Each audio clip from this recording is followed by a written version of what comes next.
Ho tanimba.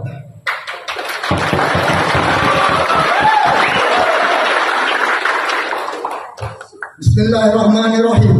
Surat pernyataan Jaringan Amil Syuhada Aceh. 1. Jasa meminta GAM segera duduk bersama perwakilan pihak internasional untuk mengevaluasi proses perdamaian Aceh.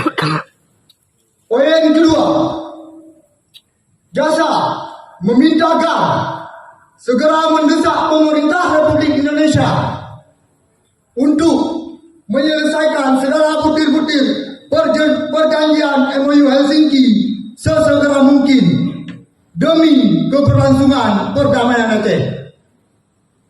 Poin ketiga, Jasa meminta GAM memberi atensi khusus kepada pemerintah Aceh, dalam hal ini Gubernur dan DPRA, untuk mengkaji ulang poin-poin dalam Undang-Undang Republik Indonesia Nomor 11 Tahun 2006 tentang pemerintah Aceh, atau lebih dikenal dengan sebutan UPA, harus sesuai dengan amanah MOU Helsinki.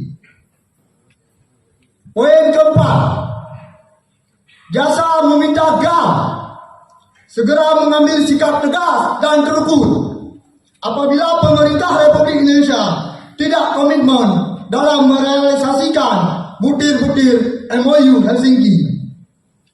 Jasa juga, poin kelima, Jasa juga mendesak pemerintah Aceh, Gubernur dan DPRA untuk segera duduk bersama demi menyelesaikan polemik Kanun Nomor 3 Tahun 2013 tentang bendera, lambang dan himne Aceh.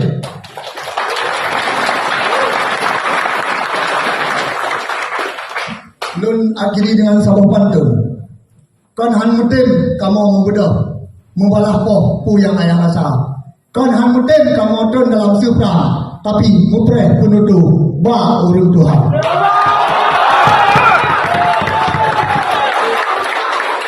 Demikian, billahi taufiq wal hidayah. Assalamualaikum warahmatullahi wabarakatuh.